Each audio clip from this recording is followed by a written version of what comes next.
All right, we are live. Welcome everybody into Insert More Coins and the very first buddy read on the channel with, what would we say, the greatest book tagger of book tags, the man with 1,000 subscribers, the man that has, I don't know, 17 to 25 videos per week, the man himself, Kevin Towle reads.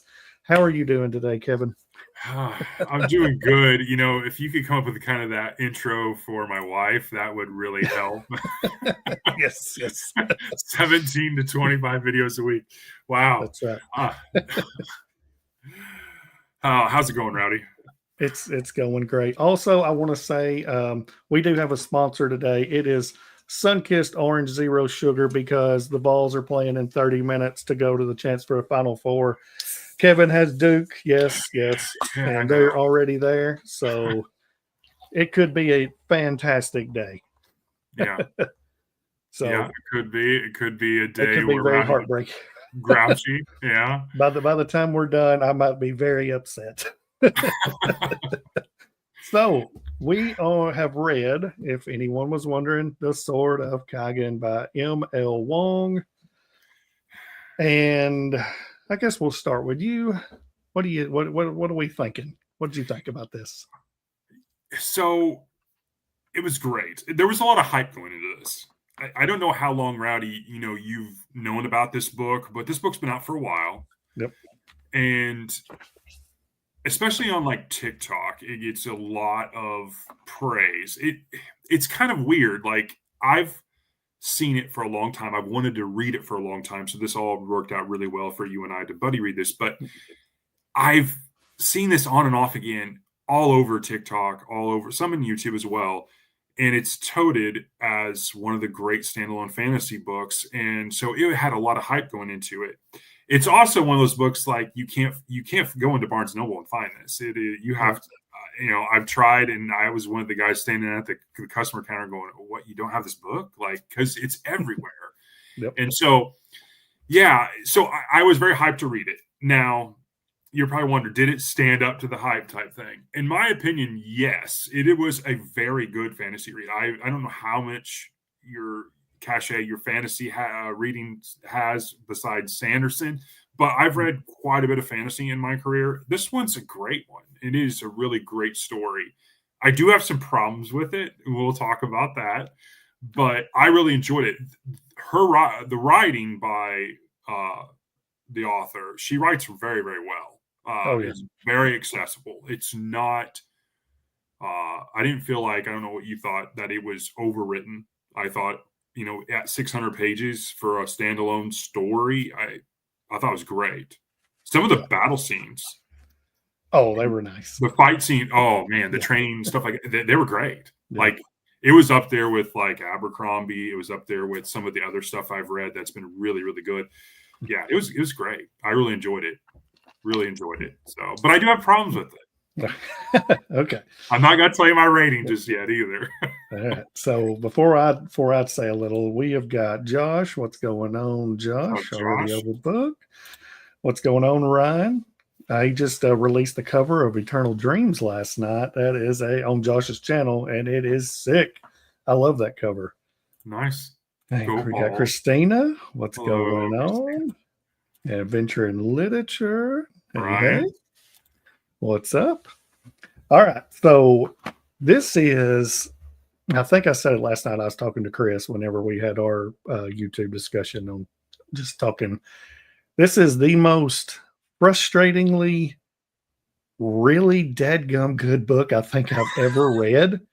I mean, I want to say her name right. Is it Misaki or Miyazaki? However you say her name. She frustrated me so bad with her husband that in the end it turns out good. But the first, I don't know, 450 pages, I don't know, which I understand you're going into that time, and maybe that's what it was like in Japan or Kaigen, it's basically based in Japan the way I look at it. But it's frustrating. and so I loved it. I don't know. It's so weird. It's hard. This is one of the hardest books I could explain to somebody because, Yeah. for one, it's just structured super weird. I It, mean, the whole first half of the book leads up to this one giant battle, and then the whole second half of the book is recovering from the battle, and I it's nearly know. like, yeah, you could nearly flip it and just be like, have that whole second half as a prequel to what happened in the whole first half, and just rearrange some stuff. I don't know. It's so crazy to me. So let me elaborate on that a little bit because I have a question before I do, but let me ask you this question because I was thinking about you when I was reading this. And I had sent you some text messages like, "How's it going?" You know, and Yeah. I was I didn't want to like pull that out of you, but I was kind of hoping you were going to tell me. But I was wondering because when we read Lonesome Dove, you Yep. thought it was slow at the beginning. I was wondering if you thought this was slow at the beginning, Um, or did you fall kind of like? actually, Did you like Mamoru as a character in the school, the sensei? Did yes. you? I actually did not think this book was slow at all. Okay. For some, I guess because it was so much was going on, especially with Mamoru having to learn when he's learned, or he learns these things from this other kid, this Mhm. foreign exchange Mhm. student, basically, Twink. whatever, that Yeah. comes in. Yeah. And it was, and the whole time he's like, this is not true, Right. nothing, that it's not happening. You're just telling me lies and stuff.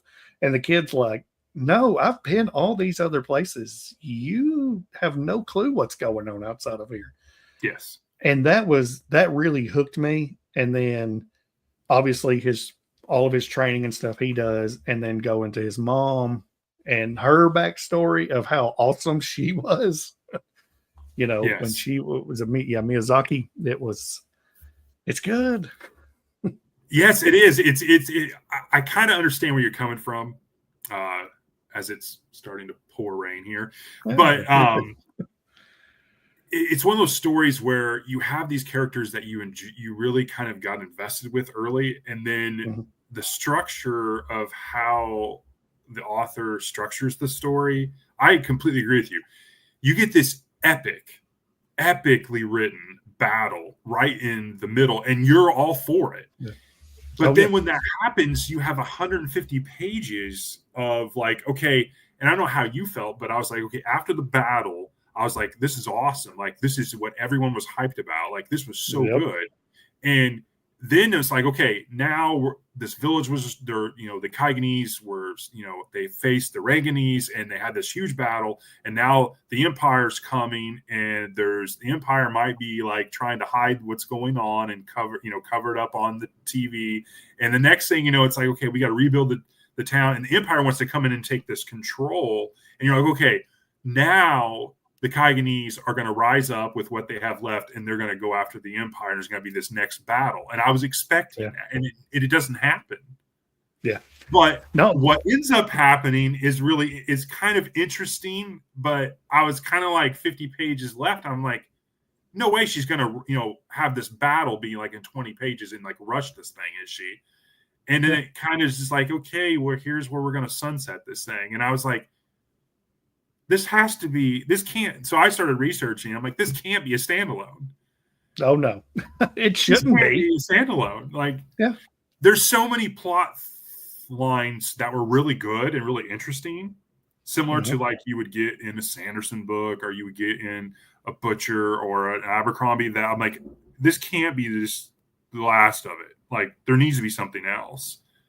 And Yeah. so, yeah. But to take a step back, what you said about Misaki, I really enjoyed her as a character. Her relationship with her Yeah. husband Takeru, yeah, that Matsada or Matsuda family, and they have Mhm. this huge reputation because the guys in the genealogy can try to basically they can control water and ice, and they form this whispering blade that can Blade. cut this ice thing that can cut through steel.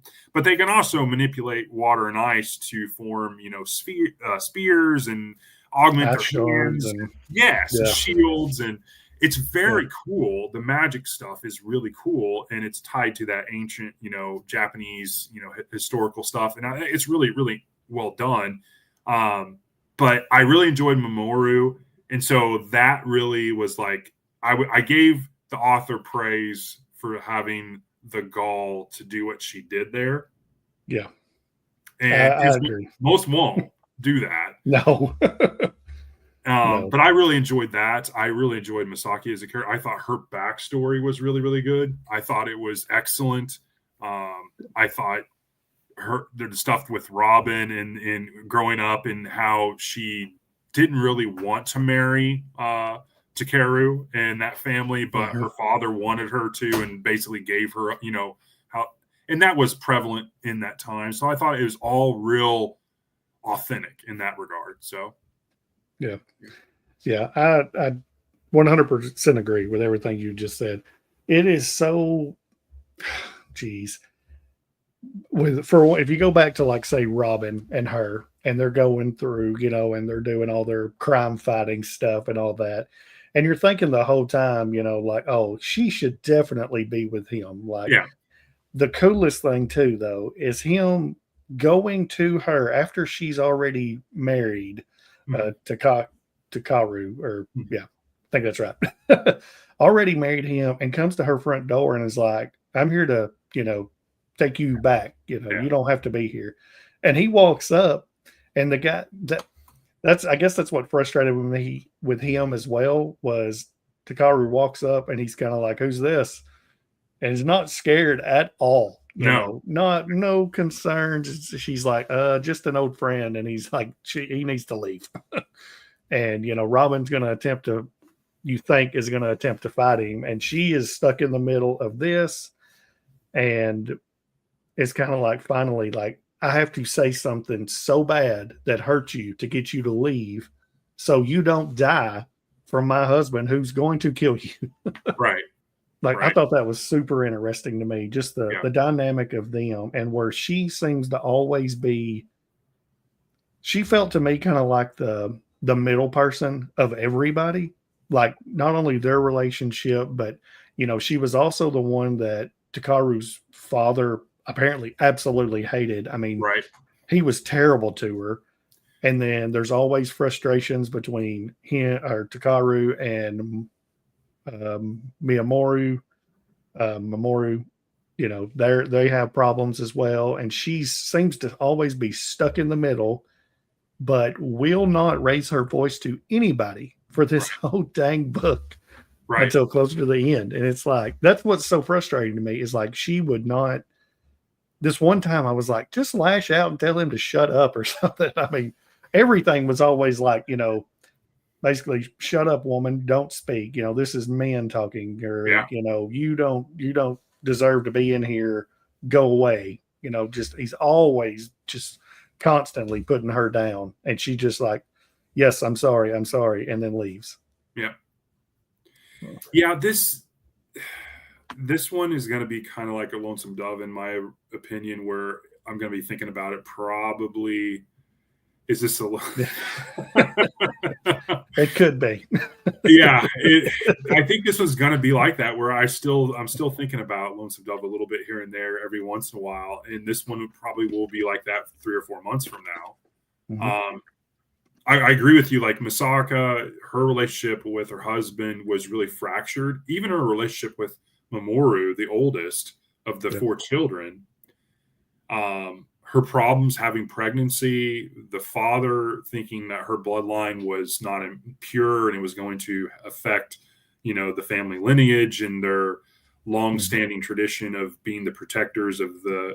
So that's the other thing.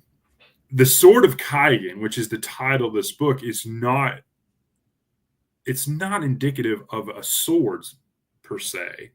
Yes, there's the whispering blade that they can make with their Jia or their spirit. But the Sword of Kaigen really is the people being like the sword or the spear of the emperor and protecting that part of the realm. And that's what it really is indicative of, which I thought was really interesting. But I really think, though, too, like, Misaka and her relationship with both the eldest and her husband how that gets rectified in two particular parts. The part where she fights Mamoru after he fights his dad after he lets out the fact that the Empire's bad, and Takaru was like, no, we serve the Emperor and nothing else. And they go fight in the dojo, and he basically just beats the heck out of him. Mm-hmm.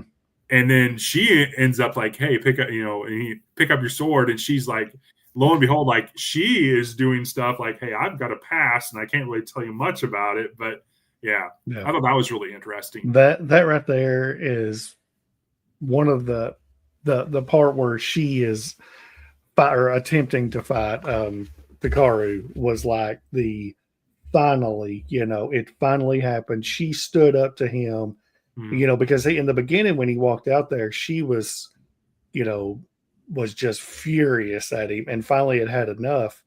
And he halfway, was trying to like, hey, we're not going to do this, or you're not going to do this. And she's like, oh, yes, we are. We are going to have this battle.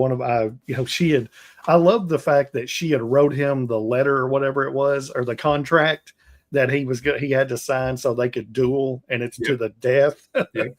And he's like, and finally breaks him and understands why he's like he is, and that, I thought that was pretty awesome, because not that whole thing made up for what he had did for the whole, they were together 15 years, I think. Yep. And he, where he finally has this special power that if, he got beat by his father so much that he couldn't take it anymore. And then he found out that he could touch his palms to the ground, and he would literally become the mountain. Right. Or, at least the feelings, he would sink down in it so nothing hurt. And that's what he did. And he literally talks about, he's like, yes, he said, whenever I have a fear that I don't think I can handle, then I just sink into the mountain. And then that's where it's like, I don't care. Right. And everything is just so cut and dry to him, which absolutely makes sense, on like, people like in general, when you get hurt so bad mentally or physically, you a lot of times just sink into yourself. You may go through super depression or whatever, but he finally opens up about what the problems are, and they resolve. I mean, not that everything's perfect after that, but they resolve so much stuff that it really turned me to liking him, because for 85% of the book, I couldn't stand that guy. I know. Yeah. Go ahead. To piggyback off what you're saying, like, I think she wrote female and male with Misaka and Takeru very, very well. Oh, because Takeru, he bottled his feelings in the mountain. Like, that's how he dealt with everything. And then when you realize, like, this whole time that he was so cold and so distant in the relationship with Misaka and the children, it was because of his fears and his obligations to the people. And so when you start understanding that, then you kind of appreciate him as a character in it. And the other interesting thing is man, really thundering. I heard that thunder. The really cool thing is that Misaka and her brother comes towards the end or the end third of the book, and he was talking about, like, he has developed the ability to, with his blood, and like, so she didn't like, Misaka didn't like the cold, because their kind of tribe or their genealogy, it was about the heat, and he can control his blood and make himself, as he gets more angry, and she could as well, that they could do something that was comparable to like the Whispering Blade and that technique. I thought that was really interesting, because that's what she ends up using during the duel, like you talked about with Takaru, her husband. Did you also like the part during the battle? So Takaru had a brother that also was able to form a Whispering Blade, and the father despised both boys because he couldn't do that, and it doesn't always. Every boy in the line, it doesn't translate that they can form that, and that it was like the epitome of being able to protect the people as the Matsuda family. But the brother was like the polar opposite of Takeru, like where Takeru Yeah. was very analytical. The other brother was more like the talker, could Yeah. network, and was more like compassionate, where he was more cold. Did you like in the battle the part where the brothers formed the dragon thing, the ice dragon thing, with both of their Gias? I thought that was really sweet. I thought that was cool too. I mean, like, yeah, because if you go back, like, say to talk about him, he's like the complete opposite of Takaru. You know, he's funny. You know, he makes some jokes and stuff, Right. and then even his wife is, you know, I mean, Yeah. she calls her sister, you know, but like they're like she's hilarious and can joke around and stuff. Where um Misaki, you know, has to be serious around her husband at all times. Yeah. But it's so crazy. Like the two brothers' dynamics are so different in their houses, you know. Yet they come from the same, you know, father and mother, but yet just completely opposite. But yeah, whenever they make this dragon, that was so sweet. I thought, okay, it's like they've got this super. Obviously, they can do the whispering blades. No one else can.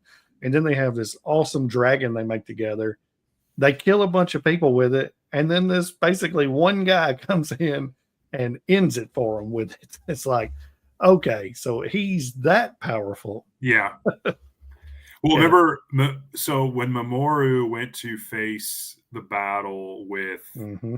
his uncle and his dad and the rest of the soldiers, his mom was like, if they're in black, run. Run. If they're in yellow, just remember to keep your distance because they use these type of weapons or they have this type of Gia skills or whatever. And so when he ends up facing that one that was in of all the ones, and he knew that was going to probably be the case, but he faces the one that destroyed the dragon and was like unbeatable.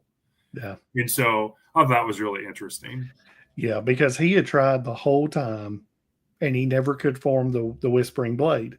No. You know, and they had talked about, like, especially Hikaru had talked about, you know, you're not focused enough, and you know, you should be able to do this. I can do this. My brother can do this. You should be able to do this. Right. You know, and he is so far advanced at 14 years old, you know, that he just exceeds everybody but like two guys, you know, his dad and his uncle, and maybe the head master, you know, that teaches him as well. Yeah.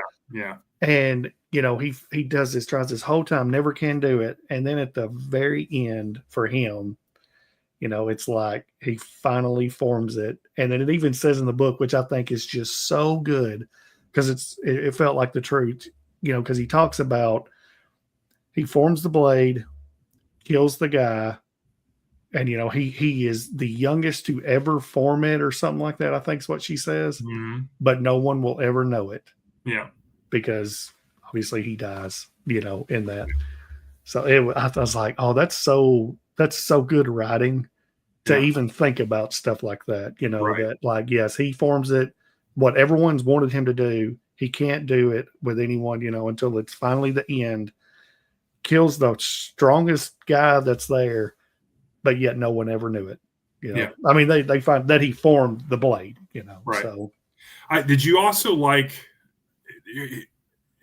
There was a section in it where, so Masaku has to protect her family during this invasion. So she goes, like, she just unleashes. And I really appreciated that because after she had the duel with Mamoru and showed him a little bit of what she used to be, she was talking about how sore she was. You know, like, I thought it was really hilarious because, like, it's like one of us trying to relive our glory days, and the next thing we wake up and we can't hardly walk, you know. Yeah, exactly. And so I really appreciated that. But during that battle, and she's battling those special warriors to protect, you know, she's telling her sister-in-law to take the kids, hide. And then she's almost getting overtaken, and little Hiroshi comes. And then you realize Hiroshi is like the next chosen one. Yeah. Oh, that 5 years old. Yeah. 5 years old. Yeah. And straight kill the dude. Yeah. And like, just cold about it too. And that's what she had talked remorse. about with him. Yeah. The whole time. It's like every time she holds him, you know, it's just cold as ice, just like his father. Yeah. And then we got what's up, Molly? Hey. How's it going? And so like I know she mentioned it multiple times, about his blood is cold just like his dad's. He's so advanced for him to be so young, Yeah. and then I think was it Robin that even asked whenever they were there on closer to the end of the book where he's Yeah. like, is he training with the adults? Yeah. He's like, yeah, he's that good. Yeah. Yeah. I don't know, there's certain books that do this. I know I read in Elantris by Sanderson, they had like this special word that they would call people. And in this one, they would call Misaka Kai-chan. All Yeah. the kids would call her Kai-chan, like Mhm. for like mom, or like I thought that was really interesting that they had those special little words. I thought that Yeah. it really kind of gave some authenticity to the story. Yeah. Yeah. Yeah. So, Up, Ted. hey Ted. So, what was your favorite part? Ooh, man, that's tough because that whole battle scene I thought was incredible. Um, so good. But you know what? I guess what really got me the most, obviously, I'm a big action guy, but I think the the way that her and Robin, all that transpired in the end, where Takaru invites him back.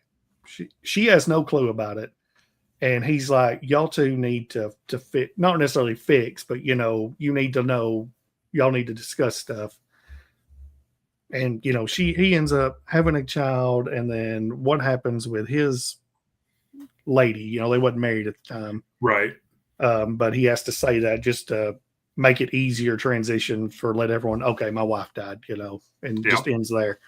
But them two reconciling things and being able to become friends again.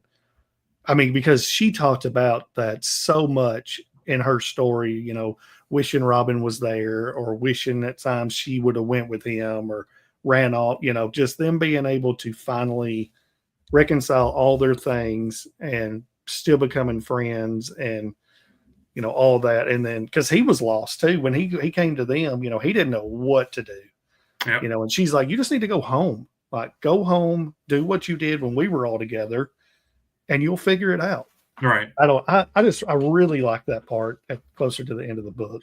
Well, and he either came or he had money, and he ends up donating. Yeah.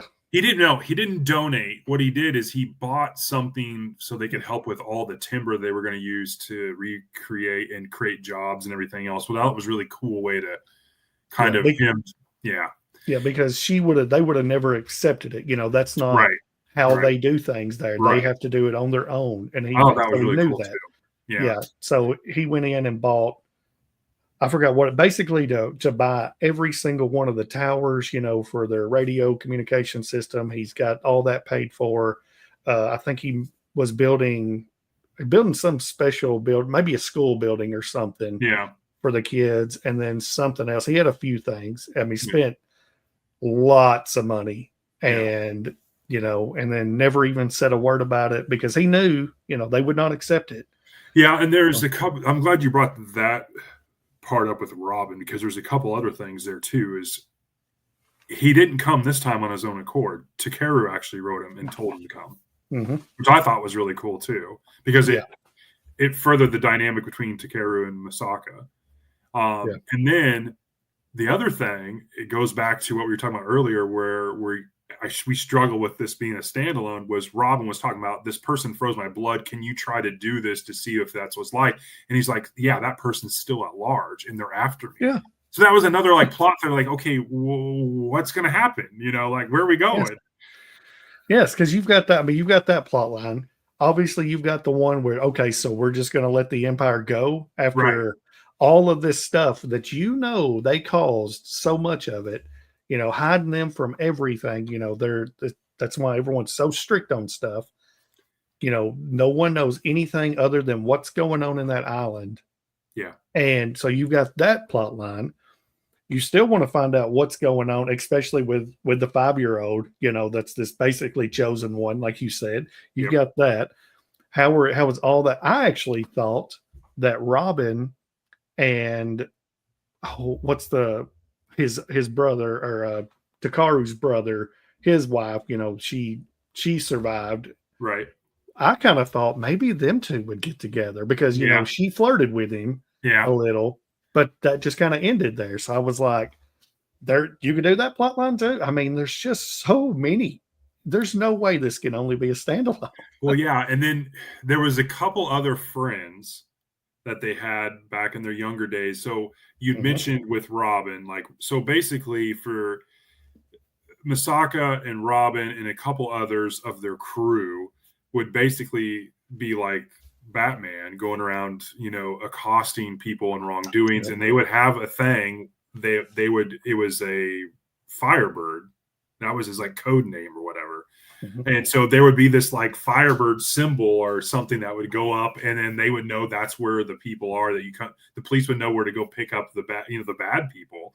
And so what I was interesting is Misaka was never allowed to kill anyone Yeah. back then. And She she was only wanted to allowed to like bad. disarm. Oh yeah, she was only allowed Yeah. to disarm them. So Yeah. it was like Batman, like no guns, like only Yeah. fists, and Yeah. And so I thought that was really interesting. But then you get at the end, you get insight, and basically all these people went off and had babies. And then the one person that was Coley, who was like the brilliant engineer person, he basically had billions and billions of dollars and was ostracized by his family because he was gay. Yeah. And so that was an interesting little twist into the whole story as well. And so the reason I bring it up is all of those people had their own kind of character set and arc that could make this into a sequel as well. Yeah. Yeah. Yeah. I think you could do an incredible like prequel to this and Yeah. do their whole like dynamic when they were all in school together, doing this backstory with all of them crime fighting. Yeah. Because I mean, that's what it was. Yeah. Like that would be an awesome sequel or a prequel to the whole book. And Yeah. then obviously, if you wanted to continue on, you've got all kinds of plot lines Yeah. that you could fix or Yeah. to go. Yeah. I don't know. I don't know why you'd only make this one book. I don't know either. I mean, yeah, there's so much that could be expanded upon. Yeah. So okay. So my favorite part in the battle was the uncle dying as Gia exploding into spears into stabbing everyone, and it was like this because what it reminded me of, it reminded me like the Iron Throne with all the swords, but it speared everyone, like like it was almost like the movie 300. Like it was like this huge. Everyone was just I really thought that was cool. After that happened, I remember like whenever I'm reading it and she's discussing, it was why Takaru left his son and his brother there to die and he runs away. Mm-hmm. Like she kept putting that in her head. Why did you leave them there? Why did you do this? He was following orders, like he was told to do it. He didn't want to leave, like even, in that part, like it even says he did not want to do that, but he did it anyways. And then she blamed him for doing it, but there was nothing he could do because he had to obey, because his that was the brother. Head of the whole clan, the house. Yeah. And then she finds out that later that because of his abilities, he was able to feel their deaths. Yeah. I thought that was wicked. It was like, oh, because you're reading like, yeah, you're a coward. No one in reading this will be like, hey, I'm going to leave my child down there and best of luck, But then you realize like the duty, the sense of honor, and then you realize, hey, I have to do this to protect the greater good. Plus, I get a feel when they actually die, it's like, oh, it changes the perspective a lot. Mm-hmm. Yeah, because even whenever you go to where the Empire comes and is kind of like, okay, we're going to put all the bodies in this one place, and then she's like, you're not supposed to move them, right. like they have rights. And he tells her, and they're like, no, this is what we're doing. And then they're there for like, I don't know, half a day, and then like, now we're going to burn them. And he talks about him feeling his son, getting burnt. And it's like, wow. Like if you look at it, that's what I'm saying. Like he completely changed for me because I could not stand Takaru for dang near this whole book until he finally opens up to her after she basically is like, I'm going to kill you if you don't do something. And I mean, she tells him, like, you've got to man up. Like, quit saying, like, whatever the Empire wants, I have to, we have to do, or, just, the yes man basically is what he was to authority. Yeah. But yeah, finally talking about, I felt both of them die, and then watching his son get burnt, alive, or not alive, when they're all dead, but getting, all that. It's like, okay, like you've got sympathy from me without that, for sure. Yeah. So what would you rate it? Okay. Let me answer this, and then I'll say how did we hear about this book? BookTube. Because it was all over it. Yeah, mine was. I think I originally saw it on TikTok. I think that's originally where, like, the book talk side of TikTok. I saw this. Basically, I think if I remember correctly, it was people making, like, here's my favorite fantasy books, and they would flip through them, and there would be Sword of Kaigen. Yeah, and I kept seeing it over and over again. Yeah, if I'm gonna rate it, let's see. This is not a 5-star read for me. Me either. But that's kind of like what I said in the beginning. This is the most frustratingly, incredibly well wrote book that you could completely change the whole structure of this thing, and I think it'd even be better. Yeah. Book that I've ever. I mean, it's just something. I'm gonna probably give it a 4.5 star, because I couldn't quit. Like, I must have read this a lot, and just listen. I don't. Did you audiobook this at all? I immersed it. Yeah. Okay. I listened in fall. Yes. I listened in fall. I loved the narrator in this. Yeah, it's great. It was so good, and I don't know. I couldn't get enough. I mean, it was great. Yeah. So I would probably say 4.5 for me. Yeah. So I'm a 4.8. Okay. I really enjoyed it. I immediately connected the writing. I thought the structure is what got me. Yes, because it's weird. It is weird. It's so weird. Yeah, to have, like, a great battle that's 100 pages long. Yeah. And all these great fight scenes, and then you have, like, another 150 pages to, like, I expected another battle. I was, like, wholly expecting, okay, now we're going to get another one. This is going to be so good. Like, yeah. And then it just kind of, like, I understood why she did what she did, because I almost think, like, if there would have been another battle, this book would have been 700 pages long. It would have been another 100 pages at least. But I don't know. Like, there's still so much, like we talked about, that you could build off of this. So I didn't think that I didn't think she did enough to explain the Whispering Blade. Like, I want to know more about that. There's so many unanswered things that she could write about. Yeah. It's just crazy to me on that. Like, I realize the whole lead up to the battle is just awesome.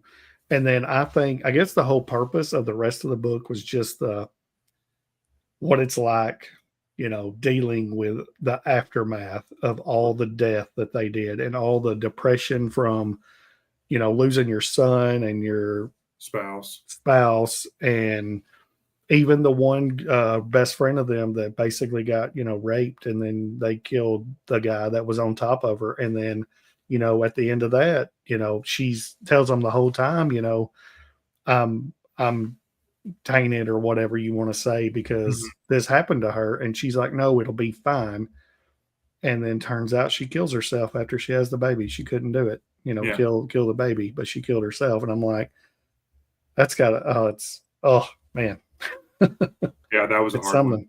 That was Yukuno Dai's wife. Yes. Yeah. Yeah. I mean, there's so much in this book that just makes you think, and it's just so hard to explain. That's the thing that's crazy about it to me. It's not your typical fantasy book. No, it's not. It's so different. Yeah, it's not And I right. totally get people that's like, oh, this is one of the best books ever. I absolutely get that. I do too, Um, because yeah, like you said, there's so many different. I don't want to call them themes, but there's so many different authentic ways, but yet it's written in this fictional setting with all of these really cool individual, magic and your abilities, and it's just really interesting. I mean, yeah, yeah, it's going to be like Lonesome Dove. It's going to be one that's one of those ones. And, and speaking of Lonesome Dove, I'm considering raising my rating on Lonesome Dove because it just continues to kind of, yeah, like, yeah, I really did like that book. yeah, I really kind of miss Gus now, you yep, know? yeah. And Yeah, you're probably right because there's some of these that if they stick with you literally months, like I mean, we've been done with that book for well over a month now, and you still think about it, it's probably better than what you actually thought it was to you. yeah, It's because I agree. I'm the same way with it, with Lonesome Dove as well. Is I still think about, just what Gus says, just the way he talked and all that. yeah, And then this one right here, I think it's going to stick with me for so long. I was so frustrated with Masaki on not standing up to her husband ever. It didn't matter what it was. It was, yes, yes, sir. Oh, I'm sorry. I did anything. And then, hurt him constantly just being like, yeah, shut up, woman, know your place. I yes, mean, that's what it was. yeah, And your place basically is to have babies. That's yeah, literally it. yeah, And to cook dinner, yeah, and then finally, that she stands up to him in the end and is like, man up yeah. and do something. Well, Hey, Pat. hey, Pat. So it kind of dovetails into, we definitely have some booktubers friends on here. Should we be taking longer between finishing a book and reviewing a book? Yeah, Because some of these books stay with you, you know. yeah. I I mean, could see it. I mean, you could do like your immediate reaction type thing. I know, what is it? I think it's Matt's Fantasy Book Reviews, who literally closes the book and is like, all right, here's my review. I literally just finished it right now and mhm, just spitballs what he feels. You could definitely do that. And then if you're still thinking about this book a month, 2 months later, then do a re-review of it, right. kind of like, okay, here, now that it's still sticking with me, I have more I need to say about it, type Yeah. deal. I could totally see that. Well, and it's funny because when I brought up Lonesome Dove, I gave Lonesome Dove, what did I give it rating wise? I gave Lonesome Dove when we finished our 4 kind of live streams. I gave Lonesome Dove a 4.75, Okay, and I talked about this, at least a week ago, if not more. That I'm still thinking about it. Like maybe it needs to be higher. I read it with this book 12 in the Sackett series, The Lonely Men. I gave it a 4.8. I thought it was I rated it higher than Lonesome Dove, and it's a 150 page Louis L'Amour book. yeah, And so, like, Lonesome Dove, but they're different. And Lonesome Dove tells this epic story with all these characters. Lonely Men is a more contained story of a couple characters, and it's a contained plot. It's a simple, quick read, but it's really done well. So, like, there's contrasting. You know, it does make you wonder, like, should we do an initial and then should we do a more? I don't know. I've been thinking about yeah, that a lot lately because of these really great books we're reading. So yeah, yeah. She thinks it's acceptable to change the rating later down the road. I, Uh, I I agree. yeah, I I do agree. too. Absolutely agree. Because I mean, if it's going to stick with you, then it means more than most others. I Yeah. mean, for sure. What do we got here, Scott? The Lonesome Dove video will probably come out this week, and my rating increased after writing an outline. It's that with me and Groove. It's hanging out with, yeah, 100% agree. Yeah. I agree. You know, yeah, because I think I gave Lonesome Dove either a 4 or 4.5. I kind of think it was a 4, but I don't remember. I'd have to look up Goodreads, but Yeah. And yeah, I'd probably rate it, even though it was a slog for me in the beginning. That second half of the book is so good Yeah, I know. that it lifted it up for me. Because if you would have started at the second half and just finished the book, that is without question one of the best books I've ever read, period. I Hmm. mean, it's fantastic. But to me, it was just the beginning. And it wasn't that and the writing wasn't hard. It just read so slow to me. I don't Hmm. know why, but it's literally after like chapter 50, it was so, so good. Yeah, it was. And I never did you feel like this book was slow at all? Me I personally, I didn't. I didn't. I didn't. I just thought that the structure was weird because you get Yeah. this huge battle and you feel like that's the end, but yet you got 200 pages left. And so Yeah. I kind of felt myself like, okay, there's got to be something else that's coming. And so I was like, yes, we're going to get Yeah. another huge battle with the Empire. And it Yeah. was just like, it was a letdown, but the way she wrote like sunsetted things and then brought Robin back, and it was like, it Mhm. wasn't it wasn't really a letdown, if that makes sense. Like it Yeah. felt kind of, but I Yeah. don't know. It just structured weird. It read unbelievably good. Yeah. Yeah. Because like I thought another thing I thought that was really interesting in this is, you've got Mamoru, who is so, with everything the Empire says is the truth, they won't ever let you down. And then you've got the whatever the kid's name is, the foreign exchange student, basically. Kwong or whatever. Yeah. Is telling him the whole time, and they get in this fight. And then the headmaster makes them clean the roofs. And he's scared to death. So they fall off the roof, nearly die, and then they see this plane, Yeah, and they're on this cliff, yeah, and he's like, this is I can't remember the name of the glass, but it's whatever made out of that glass, yeah, and he's like, no, that's not possible. And he's like, yes, it is, and then he finally sees the pilot that's been dead forever in there, and I don't want to say it breaks him, but it's almost like, because after he gets back from that is when him and his dad have that confrontation too. On no, the Empire doesn't allow you to do what they say. Because he questions it, and yeah, then his mom is like, yeah, they might lie to you a little bit. yeah. Well, and then her sword from her previous time, was it made Oh out of the yeah. same? It was made out of the same stuff that Hmm. she hid in under the floorboards. Yep. So that, Yep. yeah, that was interesting. That was What very, was that called? What was her sword? man, it was something. Oh, the name that she called her sword. Yeah. It was shadow. Shadow. It's almost like, it wasn't Shadow's Bane, but it was almost like that. It was shoot. I should have. That would have been something Scott would have wrote down. Absolutely. Uh, I can't. I don't know. I think it was shadow something. Yeah, you're right. It definitely was. But anyways, that's an awesome name for the sword that she has.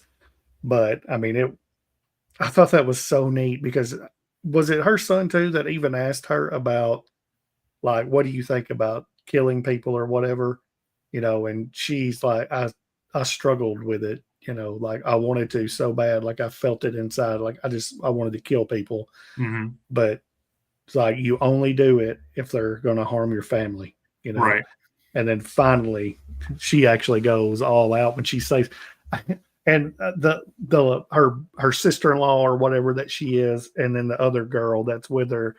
Whenever she finally, it's almost, I'm trying to think of like a movie where, like the not the reluctant hero, but the hero that hides out all the time, and then finally the big bad's there, so they have to pull off the clothes or whatever, with their super suit, Uh-huh. and they're like, "What are you doing?" And he's like, "I'm about to handle some business," Yeah. basically, Yeah. and they're like, "You don't know what you're doing," and then goes out and just wipes everyone out. Yeah. I mean, that right there was like a superhero movie scene to me. What she did alone, not the big battle with like her husband and brother, her son and her son or her Brother-in-law. brother-in-law, but Yeah. like her alone, because they're so opposite too. She is like sneaky assassin killer, which they're totally against. They're all about being, oh, what's the word I'm looking for? Oh, geez. I can't think of anyways. And he's all about, yes, I'm here. We're going to fight. That's it. You know, honorable. Yeah. You know, Honorable. because they don't agree with, you know, having assassins to come kill you.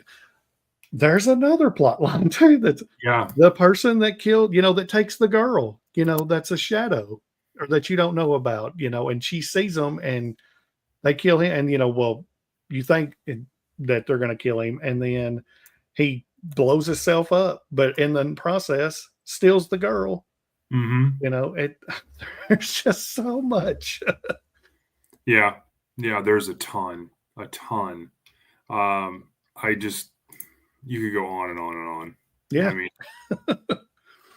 so I highly recommend. Yes. Yes. Highly recommend.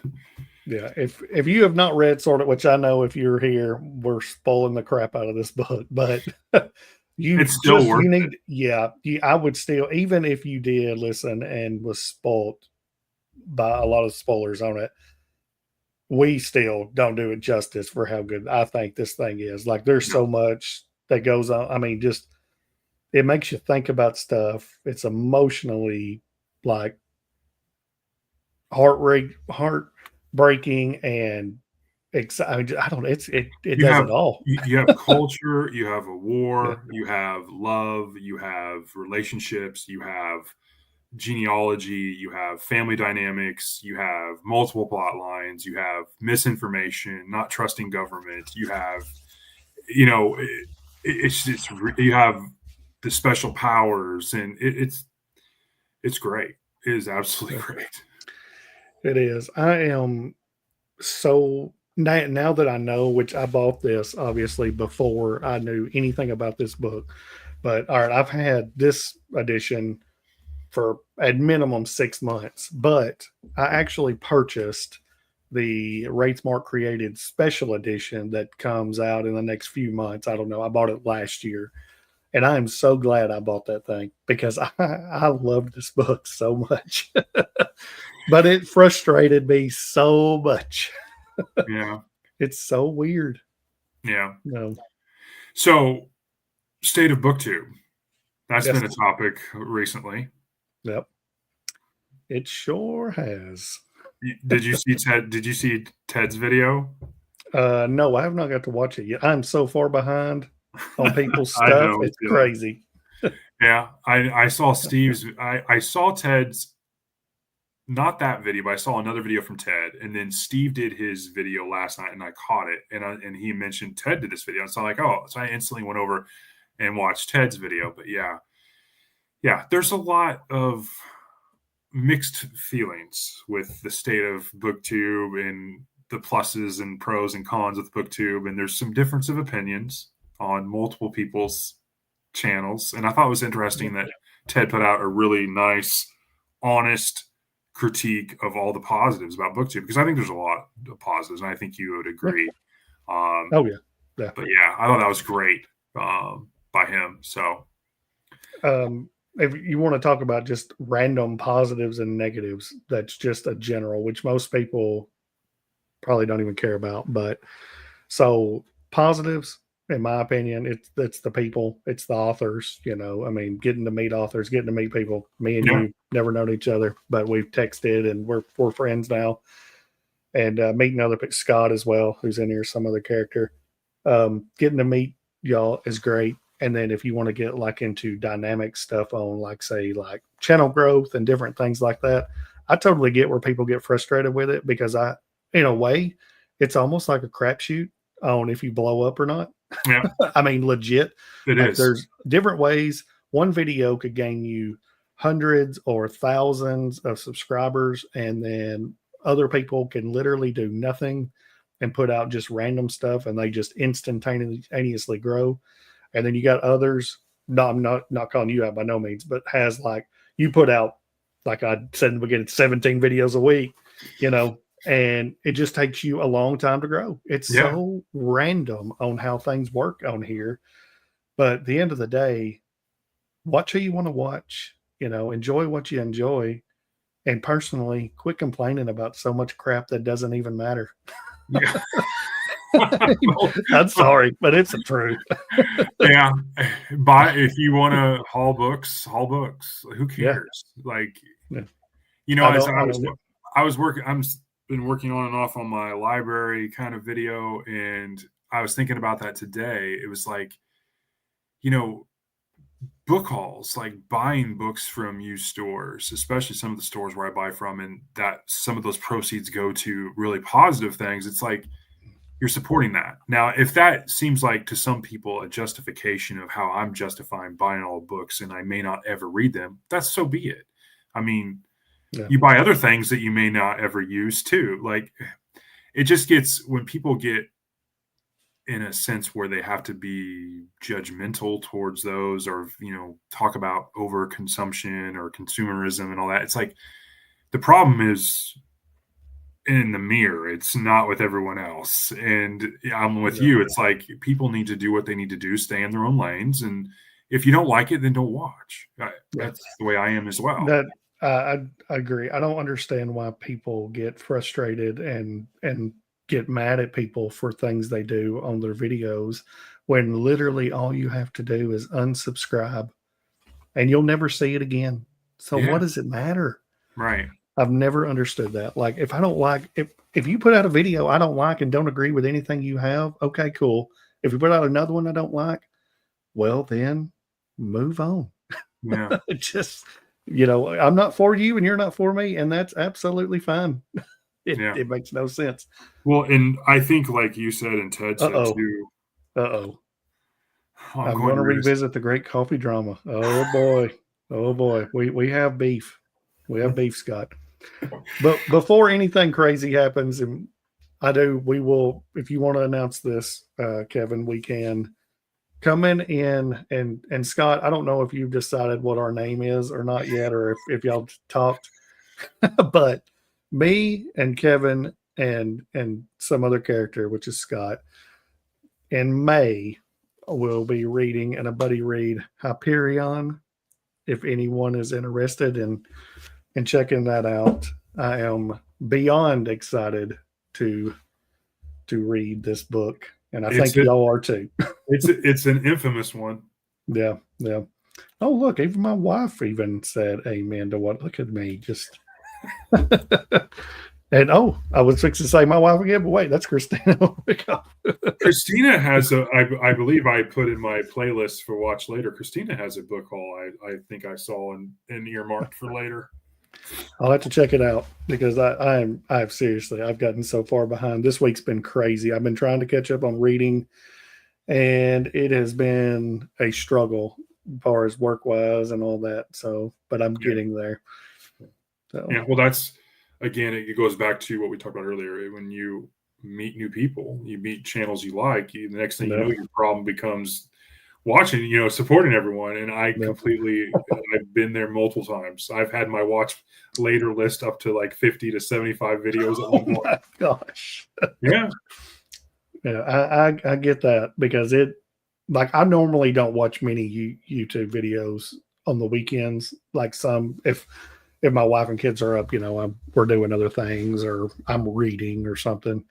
So more through the week is when I try to catch up. So it's hard to do, especially whenever there's like a short week of work and stuff like that. But it's been fun. Let's see. Yep, I've been doing a lot more buying than I should, but I don't regret it. Hey, if you're going to read the books, then who cares? If you got 1,000 on your shelf, then you do. Yeah. I think my wife, the only time she's ever been like, you need to quit buying books, is when you have so many, and like, are you going to read these? I don't know. Eventually, it looks okay. Like, well, then why'd you get it? I don't know. So, it happens. If I could read as much as you do, like, because you put out some books, like you read quite a bit, I'd knock several of my TBR out, and that'd be great. But yeah, I'm just not lucky. Yeah. I'm a little Count of Monte Cristo. That's going to be an interesting.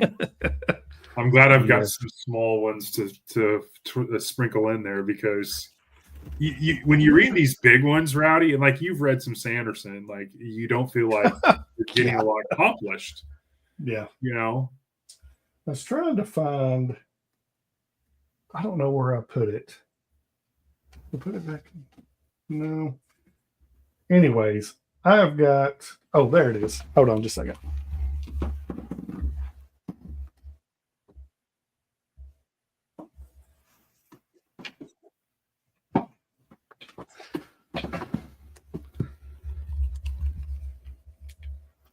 Okay.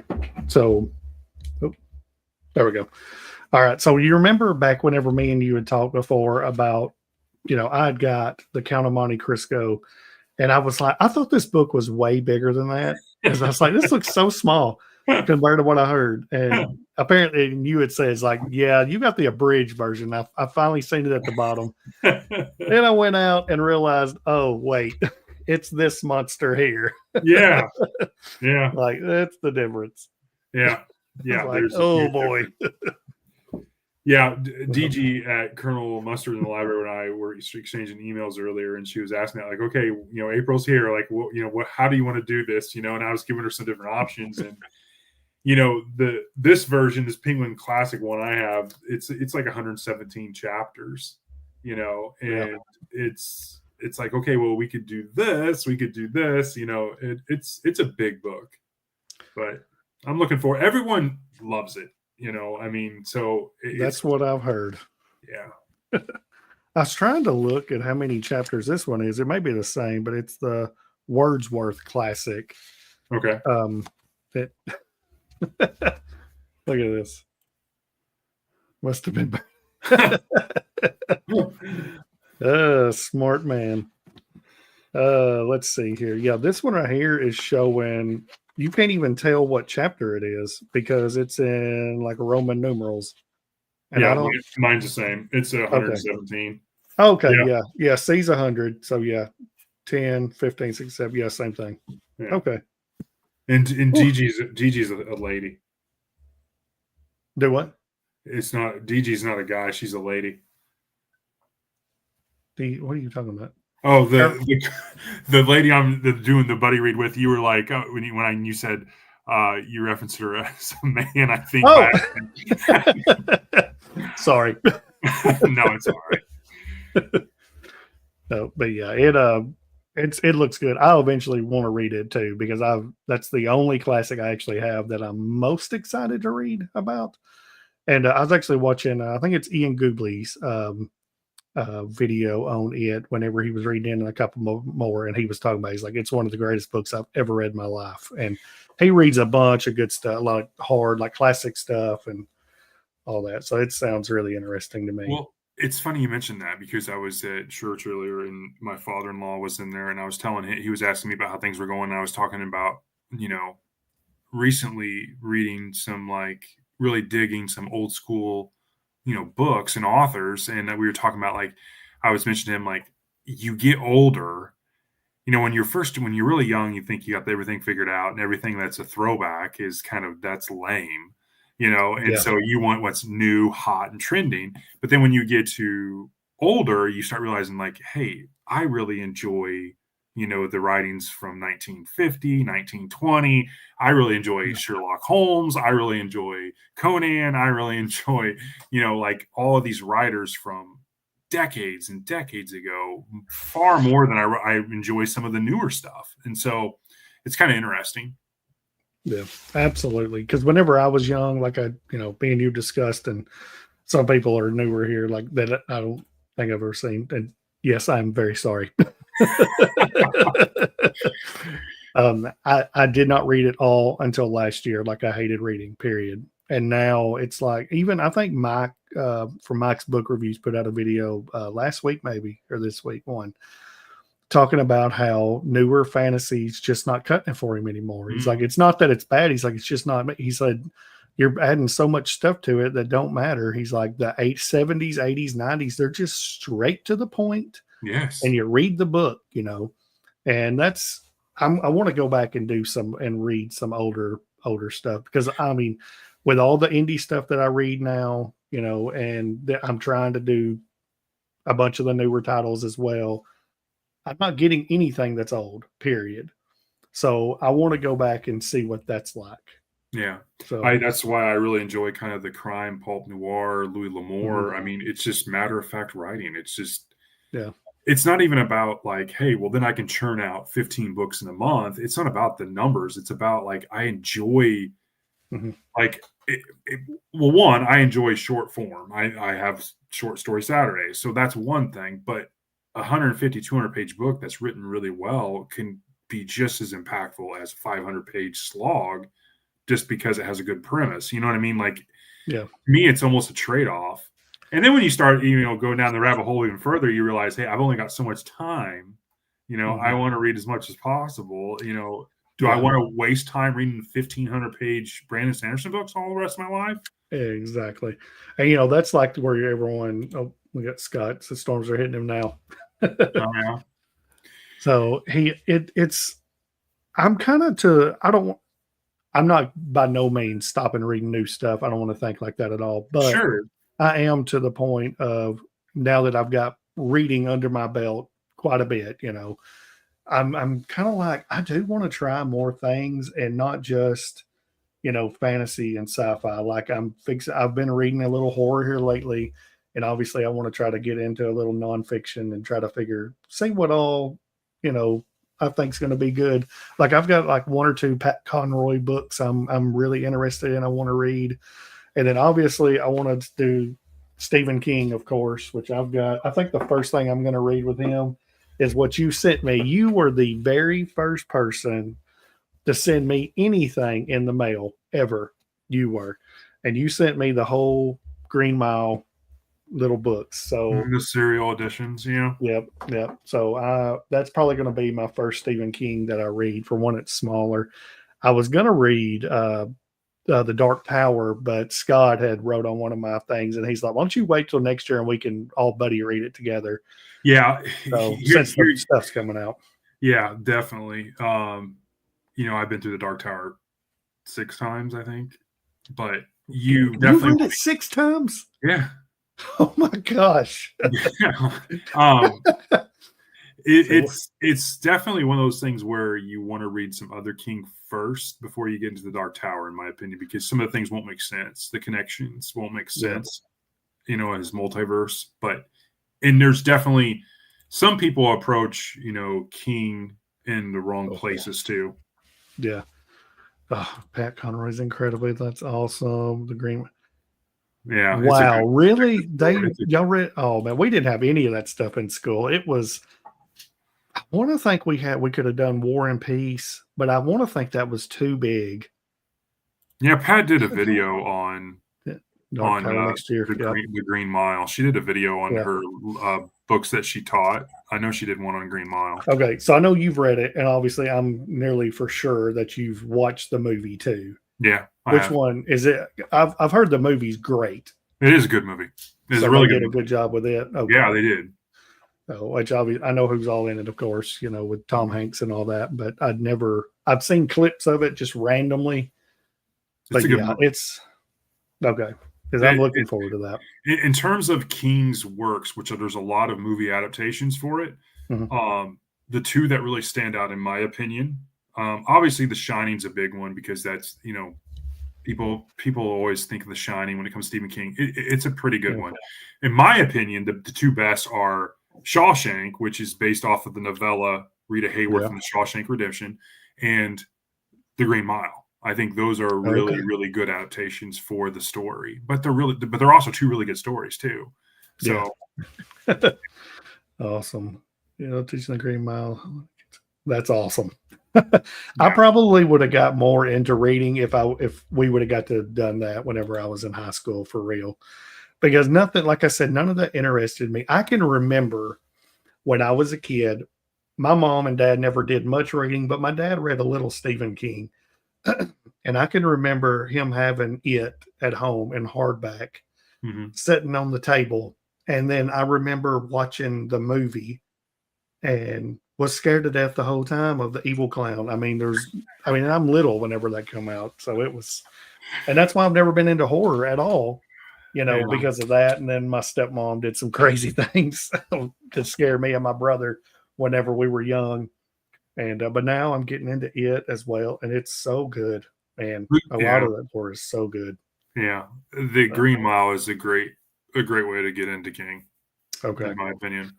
Yeah, because I know a lot of people talk about, which I've got 11/22/63 as well, Good how one. which it's not horror, but it's like one of his top tier Yeah, books. Like most people say top three, top five. it I is. think Yeah. I'm like, do I really want to go straight to the best thing he's ever wrote, and then everything's going to be kind of so No, so? no. That's kind of what I'm thinking. Like work my Yeah. way to it.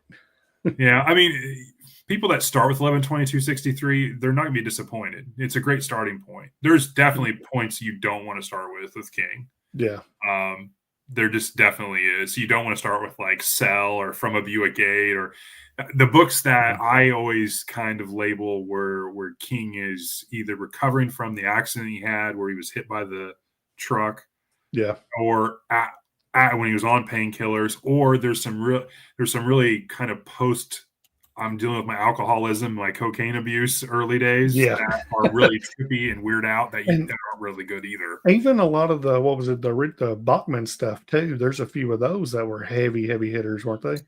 Yeah, That The was Long really good. Walk is one of his better The ones in long my walk. opinion. And Yeah. then I've watched The Running Man. The movie was Arnold Schwarzenegger.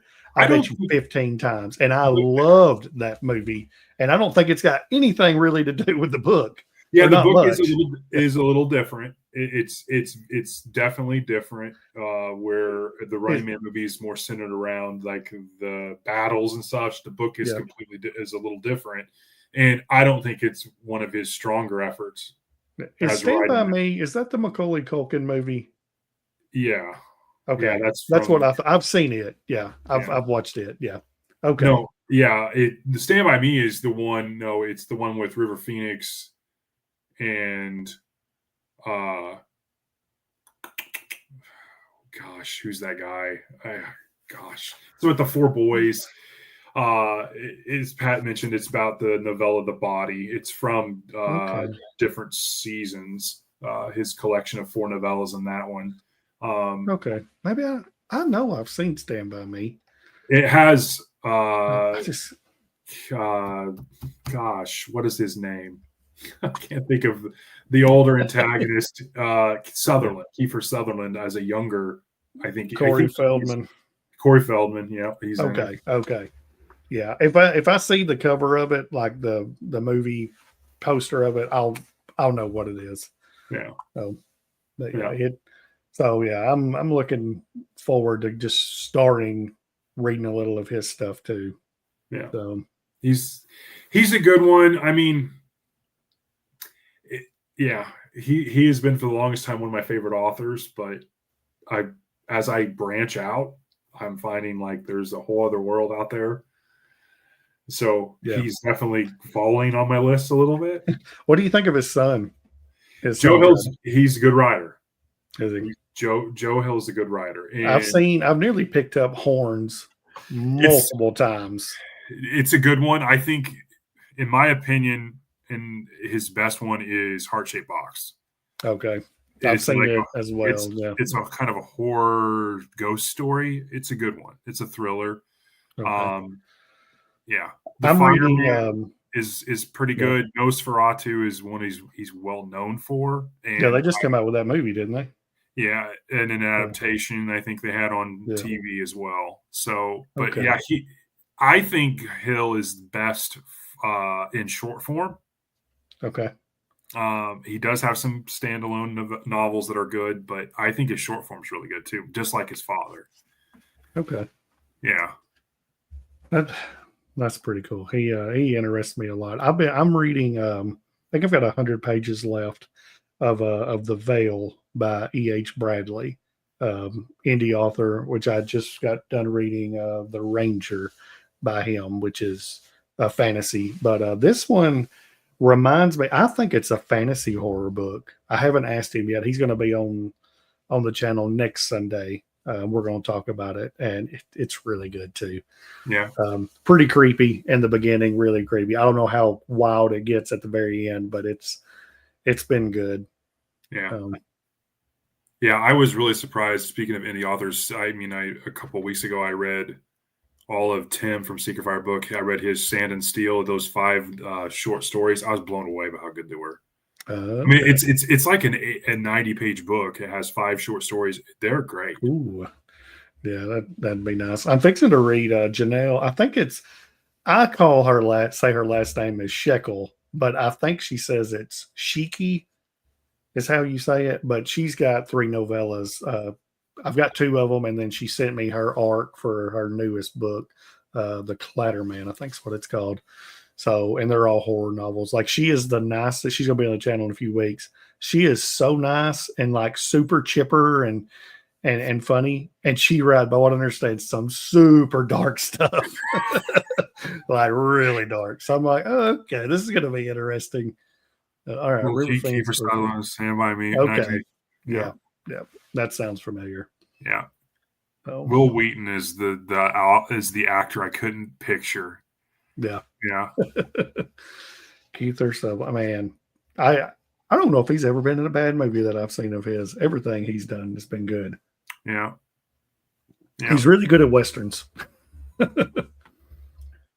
So, well, I don't really have anything else. I know we had talked about this book in 20 minutes, but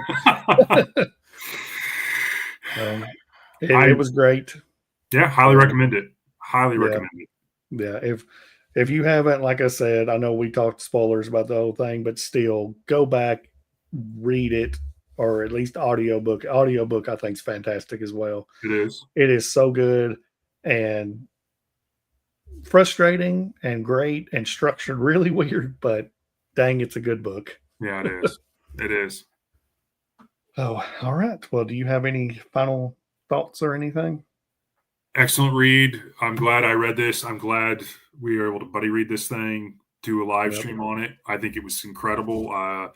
Like you, I think it's one of those stories, like, it's structured weird, but man, it's a good story. Even, and it doesn't really get super, like, don't be alarmed, as a fantasy standalone that this is going to get super into weird magic and all that stuff. It is very, very light-handed, and their powers are pretty straightforward, but they're really fun, and it's just a really great story. Yeah, absolutely. And then once again, I will say, me and you and Scott, some other character in May, will be reading Hyperion, and we'll be on one of our channels. I don't really know. I don't even remember now. So we'll figure it out, and looking forward to that one. So if you haven't, go read Hyperion. You've got till the end of May. And then come join us to discuss it. And hopefully by then I'll have my beautiful broken binding edition of that book. It is so nice. Hopefully we'll have a name of what we're going to call ourselves. Yes, that's right. Yeah, Scott, you need to get that figured out quick. Yeah, come on, Scott. What the heck? I mean, my goodness, you're the guy that creates the beautiful thumbnails and all that. I mean, are you pulling your weight around here at all? I don't think so. He's too busy. He's too busy visiting haunted houses to be creative for us. All right. Well, that is all we have. So thank you all for joining us, and y'all have a fantastic rest of your Sundays, and go Big Orange, Balls, and well, Duke. Yeah, Duke, whatever. Y'all have a good day. See ya. See ya.